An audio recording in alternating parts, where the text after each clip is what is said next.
Oh, got it. Hi, I'm Malaika Albrecht, and this is our Thursday book launch. And I'm super excited that we have Paul here. We've been waiting for to celebrate with Paul. I think we've been talking about it for months before it even came out. I did want to read a brief bio about Paul Jones. And if you look behind him, Something Wonderful is the newest book. He's a native of Hickory, North Carolina, and received his first poetry publication credits from his high school literary magazine, Inquisition, in Charlotte, North Carolina. I do want to really do you have I don't know if people have seen pictures on Facebook, but he was just North Carolina State's Computer Science Hall of Fame in November 2021. And I noticed my internet unstable. I apologize, guys.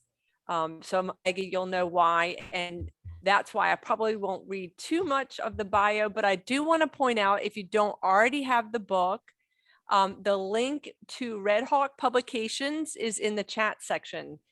So make sure you can get to that. And if you did want to have it signed, you can DM Paul your address on Twitter, Facebook, Instagram, or LinkedIn, and Venmo for $15. Is it, Paul?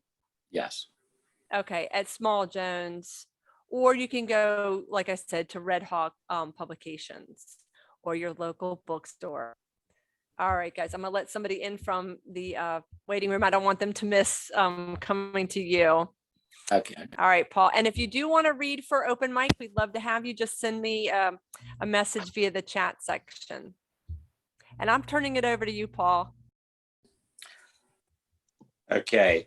Well, I had some sad news just today that David Manning, who was involved for many years with a lot of poetry going on in the state, just died last week.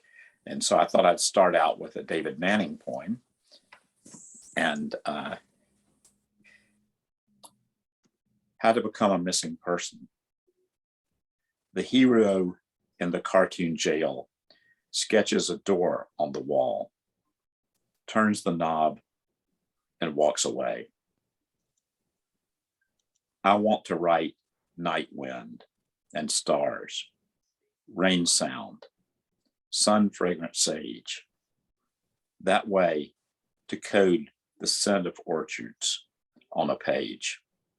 Or Christmas, when your hands made angel shadows in the hall. Then, when that world is complete, I'll step into it, to that real. So David has stepped in and obviously been thinking about those kind of things. I'd like to start, and I apologize for some of you who've heard these poems before, but maybe I'll read them better. They're not, there'll be some slightly different ones. This one is called Clear Channel. My grandmother staked her lot with her signs: Cleopatra Fortune, Reader, and Canary Breeder.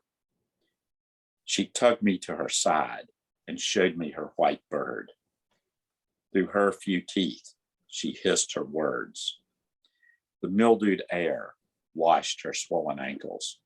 She shuffled as if manacles kept her there. She dissolved into a chair. Give me your palm, and you'll dream your true name, she said. But I made a fist and fled upstairs. I dove under covers with the radio's blast pushed to my ear. A signal across the clear channel carried an earnest Cuban voice that warned of reds. Between ballads, someone sold olive oil, religion, and dark cigars. A crackle came, then a samba. Soon that stopped, and static grew like the language of the spirits I knew grandmother knew. Half naked, I half heard a hovering overhead and nearly said, black wings, black day. The next thing was that song, beckoning. I tossed my little radio off the bed. Let canary songs fly into my head. The power went out. What I knew of darkness grew as thick as doubt. Against the blackness, I held out my hand until a step on the stairs creaked. Grandmother.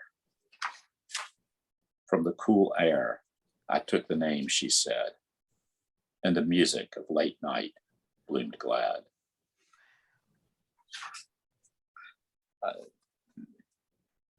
Thank you. The next song is a little triolet called The Saint of Trees. What is the proper sacrifice to please our Lord, the Saint of Trees? I asked ferns for their advice. What is the proper sacrifice? Lie here and dream of paradise. Sink into the soul like leaves. That is the proper sacrifice to please our Lord, the Saint of Trees. So you can see I like a little formality and a little noise going on, or when it's right, it's probably music. The next poem is called Bread. Pick up a round of bread and tear it. All the mountains you see are snowy, and the valleys too. The glow of it, as if winter had been waiting there in its regularity, its need to own the earth, to remake landscapes, a world where nothing that is cut bleeds. The edges of this world rise like snakes. Look closely and see their fangs and scales. They're dragons at world's edge, always awake. Some have grown brown wings and sweeping tails. Bread's ragged edges are periphery. The crust holds in bread's true mysteries, the charmed life of yeast and all that entails. Yeast, many charms. What does that entail? Their gasp give bread its rising mystery. Gases grown in gluten's periphery. Neither plant nor animal, no heads nor tails. Water, grain, and a little warmth awake these beasts without skin, feathers, or scales. In their house of dough, they writhe like snakes. They die when bread is baked, but never bleed. As their bodies build unique landscapes, mountains and caves you hope for as you need, wishing winter into the dough. There, inside the browning crust, yeast grows in fits. Yeast, in half an hour, make their snowy scenes. Thank the yeast, raise the bread, and tear it.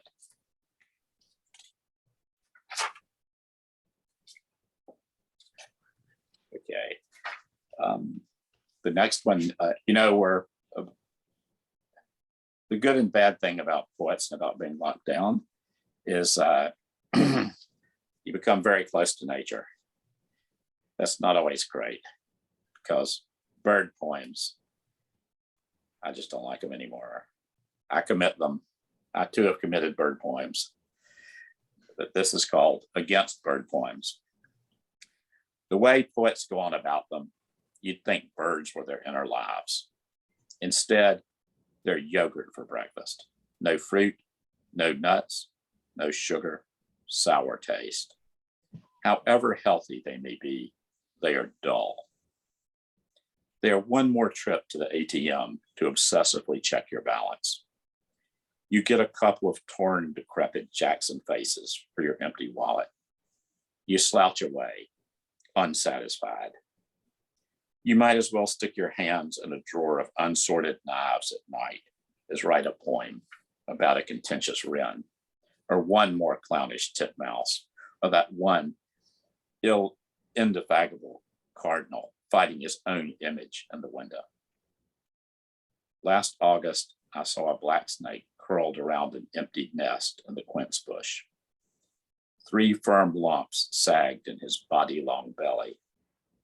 Flaccid and docile as I unwrapped him from the thorny branches, he never knew where he was being taken or why.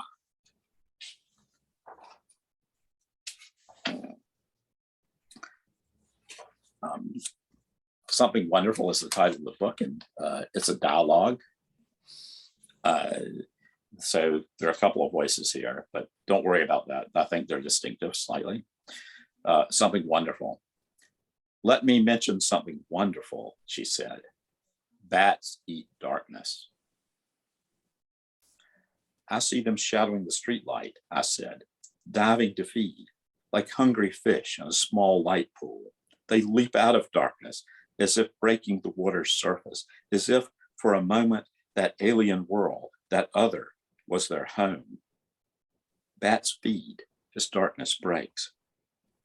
No, bats break into darkness to feed. Light warms them away.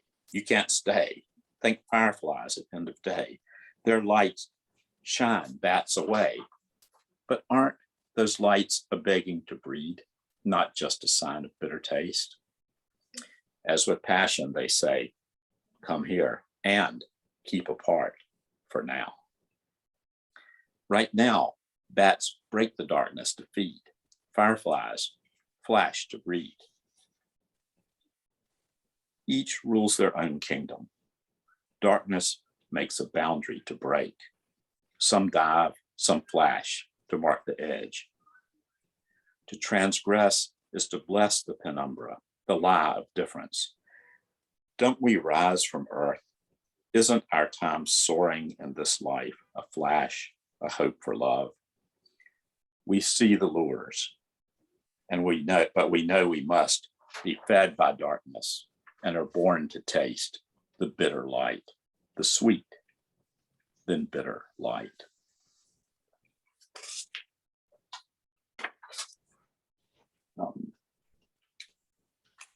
Staying with nature, this poem is called Pairing Manids. It's about praying mantises, but manids are the little guys from around here. He has only one job to do, and she, with her hunger, her need to feed the future without him by consuming him, has a lot to get done before winter. His head slides tiltly. Pardon me. Let me start that again. He has only one job to do, and she, with her hunger, her need to feed the future without him by consuming him, has a lot to get done before winter. His head tilts slightly, like a sinner at communion, like a teen expecting his first kiss to be like lightning. Then his body starts to do the work it was built to do. She turns toward him and wipes his face. He knows it's all over, but his body keeps on, unknowing itself. His is this kind of stupid happiness you can only appreciate at a distance, the kind you know cannot be as good as it looks. Hers is the work of duty and of a different devotion. While he takes her from behind, she takes him head first, just like she took the yellow-striped hornet, who would have taken her to his own hideaway, just as she took the grasshopper, who was tired of summer, as she took the large green moth, who had no mouth of its own. She ignored those magnificent wings, just let them fall, as she ignores the thrusting body that falls away from hers. He dies two deaths at once, the death of love and of life. But the moment between, the moment before it all ends, is the moment of his glory and the beginning of her toil. I will do a little tone change here. I think potatoes are never as appreciated as they should be. And this is an ode to a tuber. The appeal of peeling you, earth apple, is ample. For example, your worth, your girth, once unearthed as a source of mirth, appealing laughter of the coarse kind. Oh, dirty mind, oh, unbirthed joy, unwind.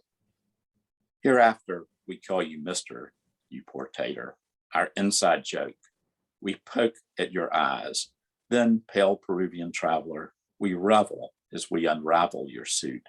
Our peelers unclothe you in pursuit of your whole reveal. Swollen root, unrushed Irish, although you're slow to grow, we won't regret. We get to know you through stew, roux, and ragu. Oh, spud, oh, ground fruit. We love the cry as you fry, fatty, thin chip. You satisfy when paired with pate and dip.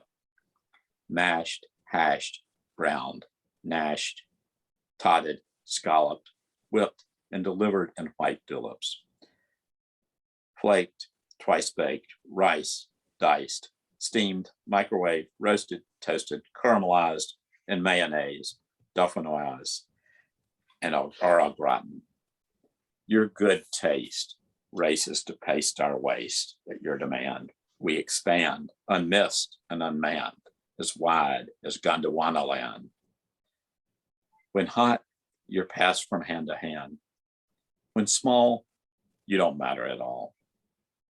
When we no longer crouch on our couches, where may we be found like you, garden gnome, unsoiled and above ground, made right, unspoiled by night's shade, divined, no longer hidden or forbidden.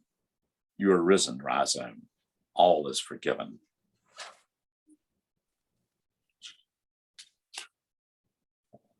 Thanks. I'm going to change now to a persona poem, which is also a prose poem, called Betty's Current Status. And you'll meet Betty here. She's the speaker. I've got a boombox I bought in 1985. I only play 2 tapes, Beastie Boys and 9 to 5. I found it in the attic when I got divorced. It's the one reason I'm still alive. That and a cat named Beetlejuice and a son in California who FaceTimes me twice a week. And a check from the bastard with whom I never speak. Not even a check, really. An e-transfer from his lawyer into my account from that no account. I quit buying razors. I quit buying Nair.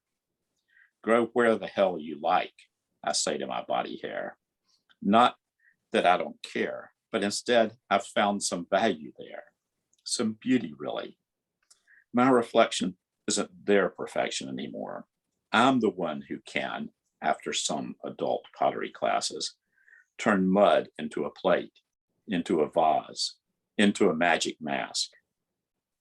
The mask is a way to see and be seen more clearly. The mask has one eye a bit cockeyed, nose a little off center, with one nostril flared. Not like the photo I made for Match. That one is posed, lit up, touched up, softened up, made up, and smoothed out. That one got 200 messages in 36 hours. What took you so long, guys? The one message I might have answered began, I too have seen tragedy. At our age, who hasn't? I almost read it. I felt a kinship there, but a distant one, like the shadow image in a family photo of a forgotten third cousin. I held the mask between me and the screen. He knows how to play the records, but honey, you know the grooves too well. You know those moves, said the mask. The mask ain't illin'. The mask knows the truth. Some places it's all taken and no given. Pass me the scalpel and I'll make the incision. I make my own decisions. I cut out the part of my brain that goes on suicide missions. I mean, Beetlejuice has his favorite box and I've got mine. I turned all the mirrors in the house around so they won't shine.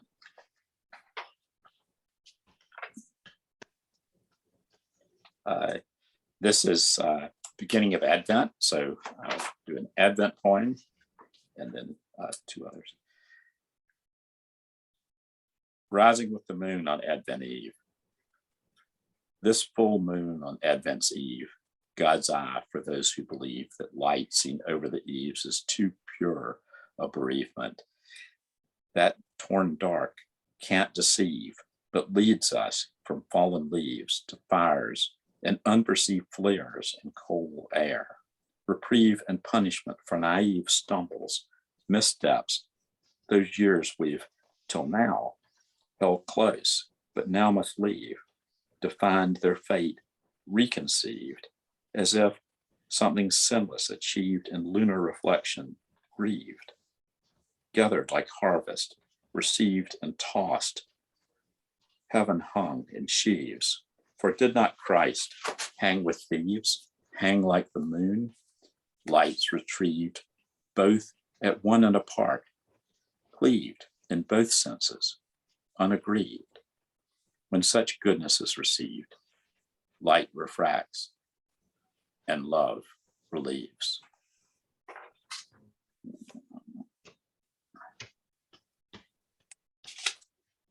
Okay, this is one, I picked one that was in Redheaded Stepchild because I felt like I should, but also this is about, it's a winter solstice poem also, but perhaps a bit more pagan.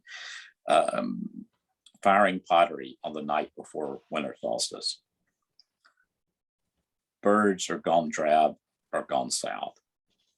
Oak trees bear empty angles. Leaves brown the briar tangle. All that stood green, gone to straw. Empty the dingy ash pit into the zinc-clad bucket. Then watch for winking embers. Last light from the late fire. On this night, we remember each acrid taste of cold air. Last kisses that fall can claim. Soon replaced by winter's flames. Hilltop bonfires fight the night. Dark comes closer. Stars ghostly as skulls in unfocused light. Messages hung in stark trees. Before the end of short days, when the sun again gains sway, we turn clay as seasons turn. Then we set our kilns to burn new forms of funeral urns. And then I want to close with other things I don't like. This one's called I Too Dislike Them. I too dislike them. Aspiring poets are jerks who confuse quirks with sound work. Nietzsche was pissed with poets. They muddy their shallow streams to make their songs seem deep. But what if the strange ballet of words rhymes like an interplay of loves found and gone astray? They cause commotions, Plato said. These poets have to go. Their images are too obtuse.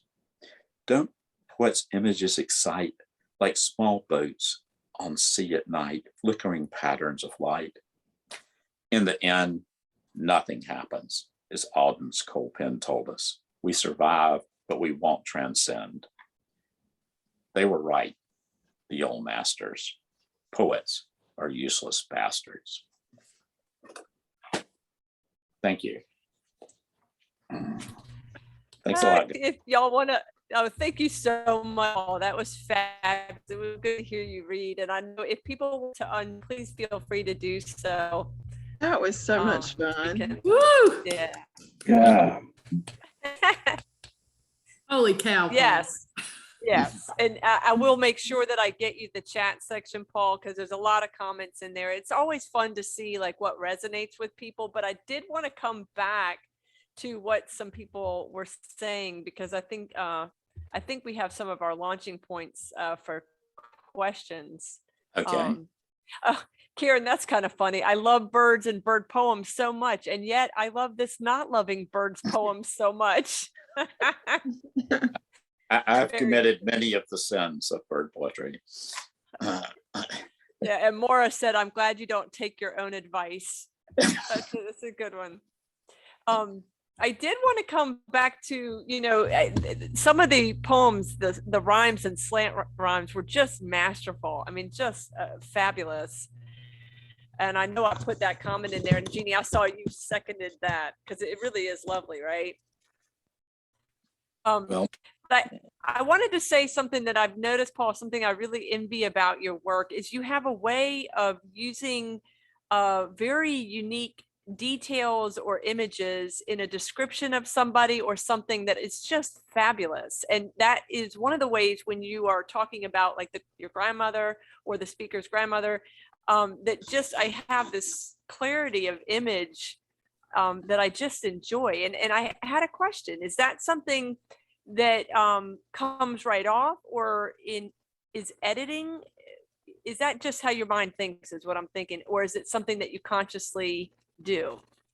So there are multiple things that happen. You try to be a better writer by reading other writers, and they seep into your pores and come out in your own unique way if you're lucky. Not just, you don't become their parrot, but you become something that they help build your bones.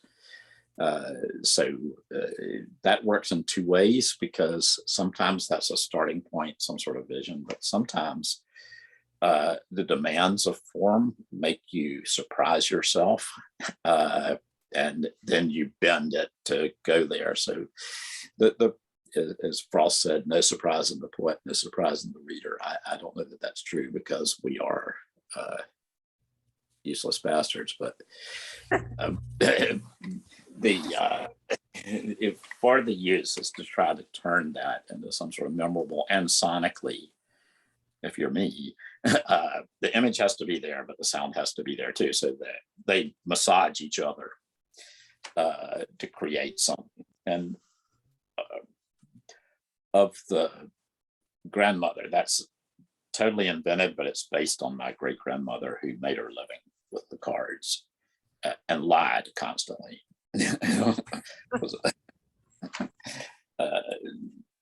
So, and when I knew her, she was already quite old. She was my great grandmother after all. So, but I did some changes to make it more immediate, rather than, well, a long time ago I was a little kid. But what I remembered was quite strange. How she shuffled, as if. But if you're doing some internal rhyme, if you're doing some rhyming and stuff, and you already said something about how her ankles are swollen, then you get manacles, bang. You don't need a thesaurus or rhyming dictionary to get there. It's sort of there. So in that case, in others, they sort of are paying attention to nature. So sexual cannibalism, for example, is a great topic for a poet. Who wouldn't want to write about it? Somebody wrote, even the prose poem was musical. That was Jeannie. Yes. Yeah. And I think that that's something that that we can definitely appreciate in your work, is the music, the sound structure is something that you are very aware and conscious of. So I wanted to make sure people I didn't see any questions in the chat section. So if you have one, just jump in. I always have questions. So Paul, I want to know about your process for putting this collection of poems together. Like what happened? How did it happen? I've had several ideas for how to do books that were terrible, and one terrible one was saved because the press that I sent it to kept it for a year and didn't even communicate with me. And they would first, I wrote them and said, "Are you interested?" And they went, "Yeah, and we're going to take this and send it to our poetry editor." A year later, nothing. And by the end of that time, thank you, pandemic and retirement, I'd written and published a lot better poetry, frankly, I felt like. And I just wrote them and went, I think we've made an agreement here that you're not going to publish this, and I'm probably not going to work with you because we're not communicating. And it was fine. I mean, I like them and they're good for us, but that didn't happen. And almost at the same time, the folks from Red Hawk wrote me about the things that they were doing with Shelby and Al McGinnis and Les Brown. At that point, I think they were their first sort of poets that they did some other poets that I didn't know earlier. And I ordered their books and looked at them. And these are really nice. And I wrote these guys, and Robert Knipe and Patty Thompson said, "You're interested in seeing a manuscript?" And they went, "Oh yeah, and it would be nice if it were 100 pages." And I go, "Oh sure, no problem." And then of course I had a total panic attack, and because I didn't have, I write poems. I don't really do large projects.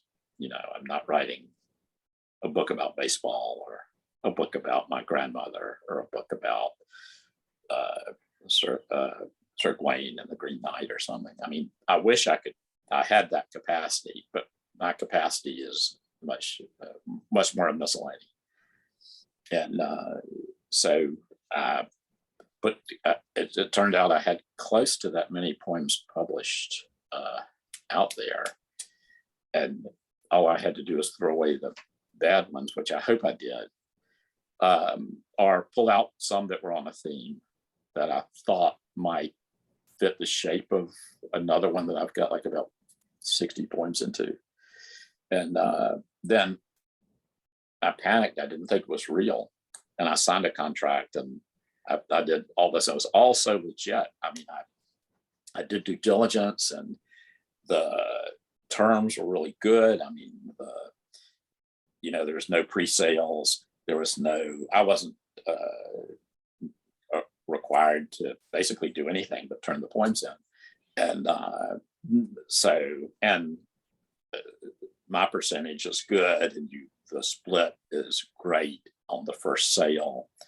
And it was like real book contracts that I knew. It wasn't like some others. And so I push the button on that one. That looks good. And then I went to Sewanee, and I said, well, I'm going to have some ideas at Sewanee. So like when I come back, I'll redo this manuscript, which was really just a pile of poems on the floor. And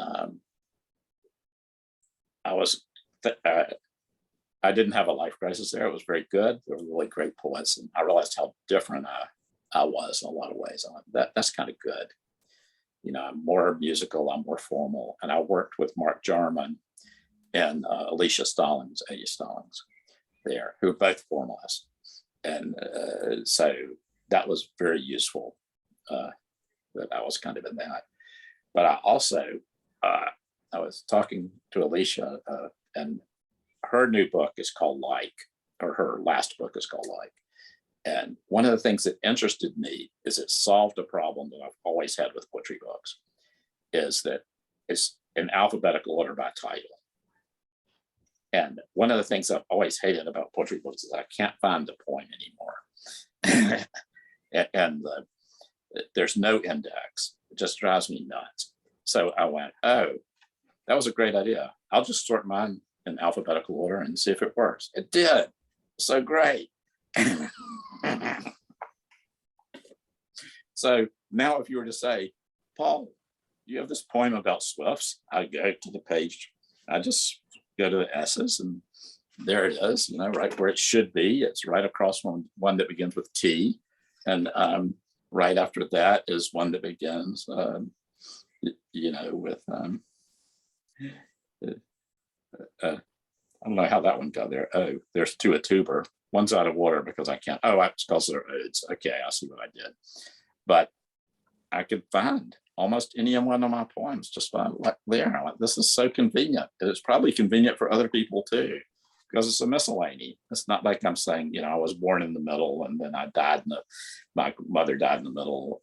I was born in the beginning and my mother died in the middle. And then I triumphed and found my true love and rode off in the sunset at the end. Instead I could end on like poem that just begins with W.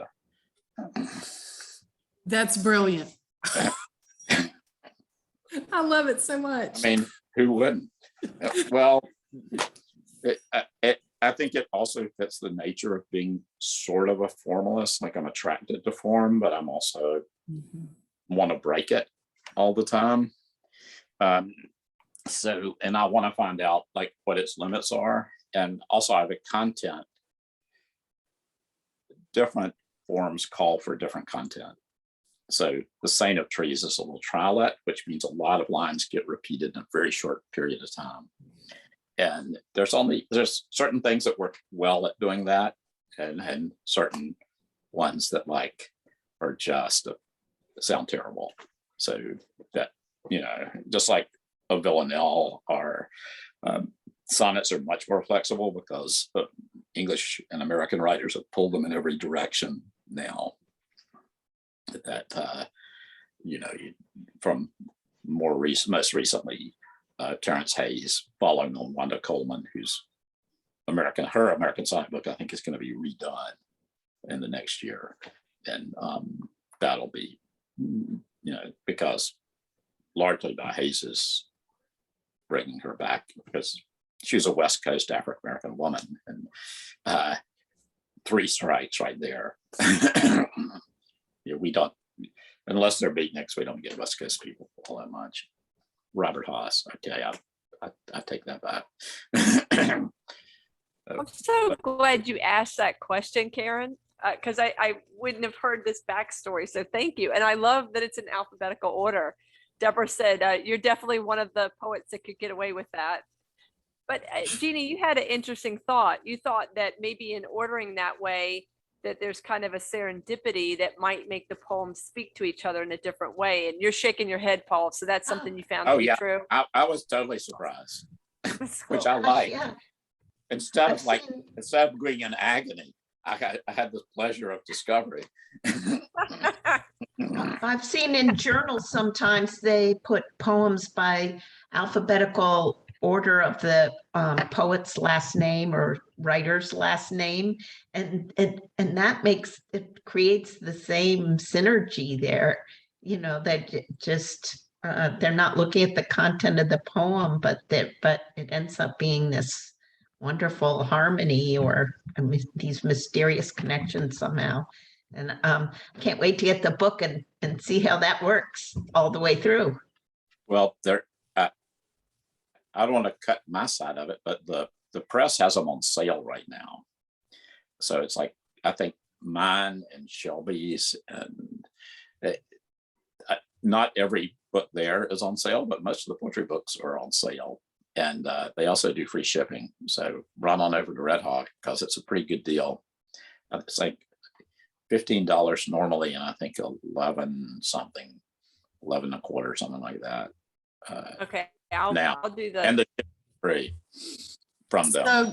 So what you're saying is we should buy ourselves one and other copies, because it's such a good deal. We should buy 2 or 3 or 4 and give them as gifts. It is the giving time. Yes, it is. And I like it when other people give. I'm going to get the I like the joy of getting. The joy of getting. I'm trying to get the address again to Red Hawk. It's in the chat section at the very top. The link directly to Red Hawk Publications. I'll redo it so it's right there again.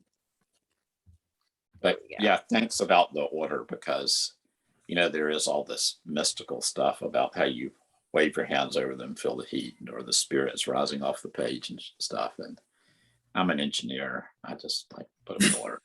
They're done. Oh, that makes me happy.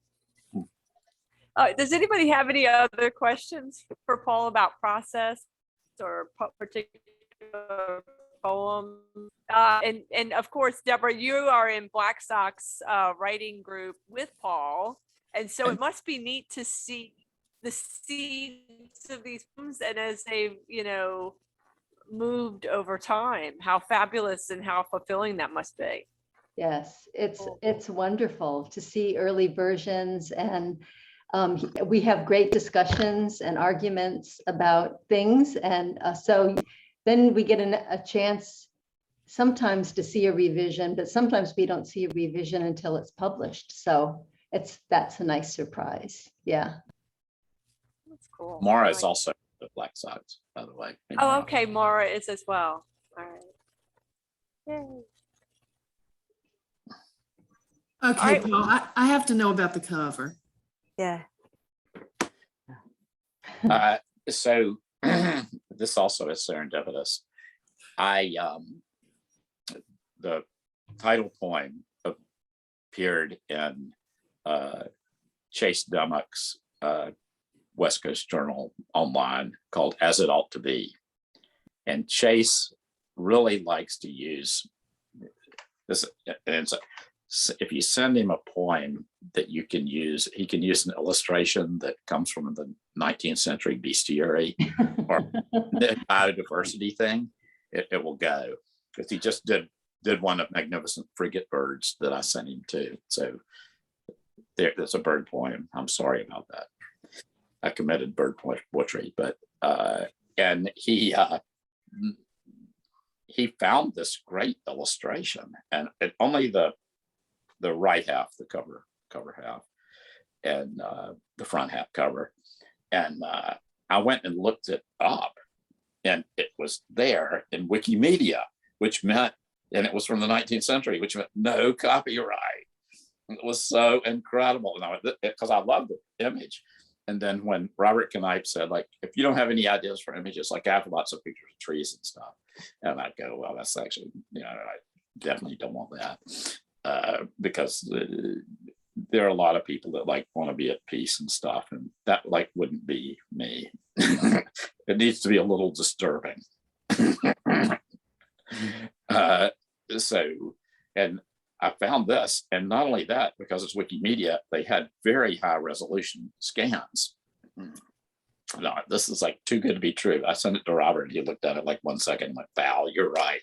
We can do this. It'll wrap. There's going to be no other text on the cover except the title and your name. It's going to be and we'll stick the blurbs on the inside, which was really good because the people that blurbed me were a little bit verbose, and the whole backside would have been white probably, or so it all worked out great. And it's just kind of as it should to be. I liked the poem a lot, and I liked and the image was just perfect. I don't think that will probably ever happen again. I think I'll be like the path of trees down the leaves or something. Who knows? But whatever happens next time, we'll worry about that. But it's a great discovery, and I mean, it ended up nice, nice little profiled object, which also is interesting to me because I like things online personally, and yeah, it works perfectly, and I love that the back cover is the picture and that the blurbs are on the inside. That's lovely. Yeah, that's great. Well, I have to say, the other thing about being in the Black Sox group is that we see each other, and Paul is an example, go through times of experiment and success and blocks and floods of poem. Paul has such a sense of joy, play, attention, and energy. Thank you, Maura. I love that insight. Despite his poem Against Poets, Paul is a huge supporter of poets of all sorts. Definitely true. And has served on the North Carolina Poetry Society and given a lot to our North Carolina poetry community. So yes, despite the bastards that we are as poets, he still loves us. I just have low expectations. Well, keep the bar low. That's good. That's good. That works for me. All right. If I only had one person sign up for open mic, is that correct? Oh, no. That can't be true. There's a lot of chatter in here. Yeah. So, Paul, thank you again for reading. It was really great to celebrate your book with you. Loved hearing the poems. It's awesome. Thank you guys. And I hope despite only one person signing up, that more people will read and I'll get to hear you.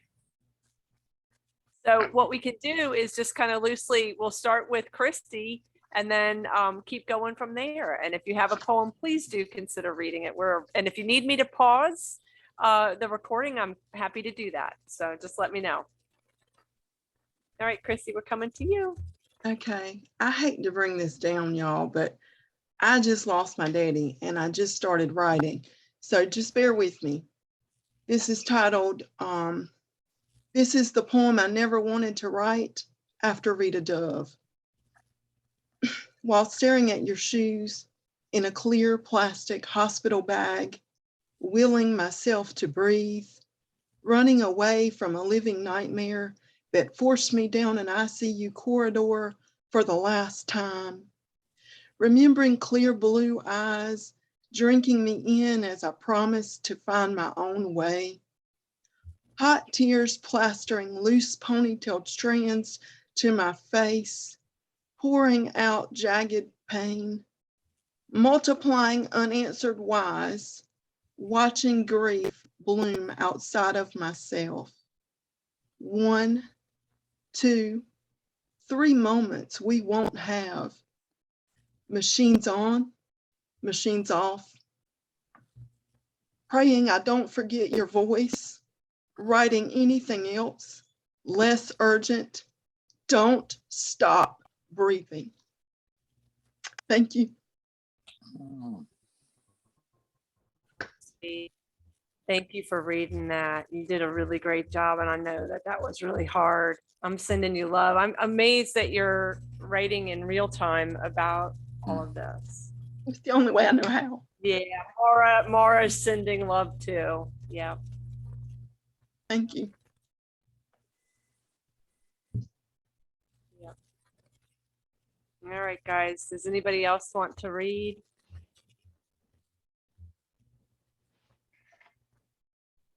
Was that a yes, Laura? Caren. Okay, that's where it's coming from. Trying to get Caren to read. What? Wait, what's happening? I thought you were going to read something, Laura. Malaika, what about you? We don't get to hear you read anything. Yeah, I didn't have anything up. I'm making sure. Is anybody else want to read? I don't even have something up, girl. Maybe. Laura, you know you got something. Okay, Julian, I'm coming to you. Oh, okay. Well, all right. Well, I happen to live in a place where 2 famous murder ballads came from. And this is a poem that I've had online 2-3 places recently. It's named for one of those murder ballads. It's a political poem. It's called Duncan and Brady after the Kyle Rittenhouse verdict.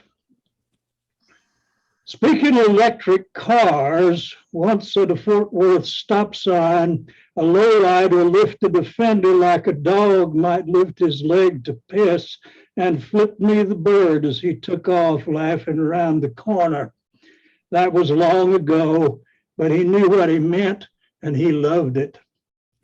As the uptight white boy I was in those days, I may have deserved his contempt, but these days I'd like to blow him a kiss on the wind he stirred as he spun out in that souped up Chevy. Would it were so, amigo, would it were so. Stagger Lee remembers Christmas, but King Brady, he lies dead. And the ghost of old St. Louis flew past my naked bed when the rage for George Floyd started up and down my street, and the high-tailed carriages came and went all night, breaking in the windows, knocking down the door, startling me in bed on the 2nd floor. Busy now, containing Russia, smug in my alabaster pink pragmatism, I rejoiced in my country's apparent arrested decline. Cop who murdered Floyd will go to jail, I thought. We threw out the bastards who stormed the Capitol, I said.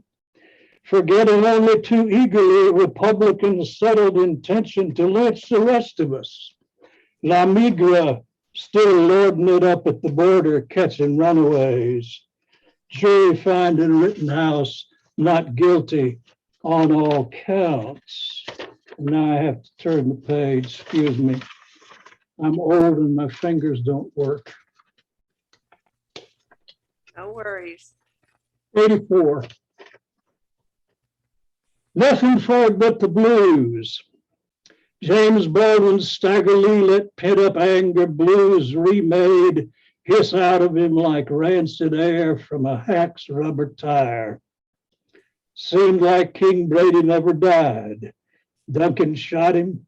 Doctor found him dead, but he just raised his hammy fist, took that doctor by the throat and growled, "Some bitch, you know I can't be killed.